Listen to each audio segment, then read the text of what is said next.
আসসালামু আলাইকুম সুপ্রিয় ভিউয়ার্স।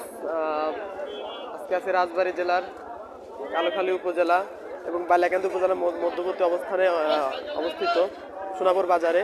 আজকে আমরা জানাবো রসুনের কি বাজার দর সোনাপুর বাজারে। তো আজকে কিন্তু সোনাপুর বাজার পেঁয়াজের তুলনায় রসুন অনেক আমদানি হয়েছে। আমরা দেখতে পাচ্ছি প্রচুর পরিমাণ রসুন কিন্তু সোনাপুর বাজারে আজকে আমদানি হয়েছে। আসলে রসুনের তো এখন সিজন চলতেছে, যার কারণে রসুনের প্রচুর আমদানি দেখতে পাচ্ছি। তো চলেন দেখি কোনটার কি বাজার দর যায় আজকে।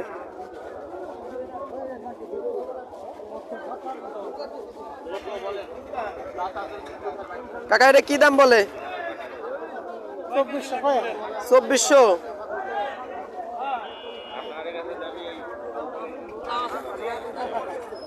এটা কত বলতেছে কাকা?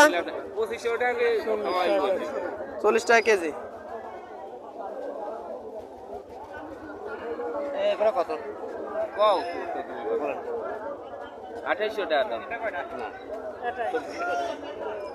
2400।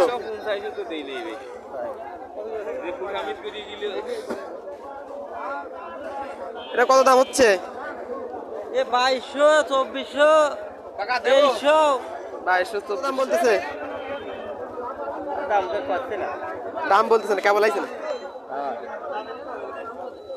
এটা কত দাম হয়েছে কাকা? 2200। দেখতে পাচ্ছি আজকে রসুনের বাজার কিন্তু 2500 টাকা মাথা এবং নিচে 2200 2000 টাকা।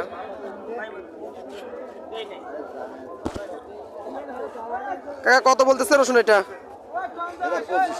2500। দাম কম সেদিক তো যাস 2410। এটা 2500। কত দাম এটা? 2500। কত? 2400 দেবো।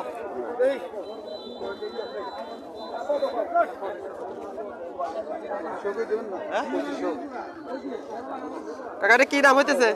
2500। 2500।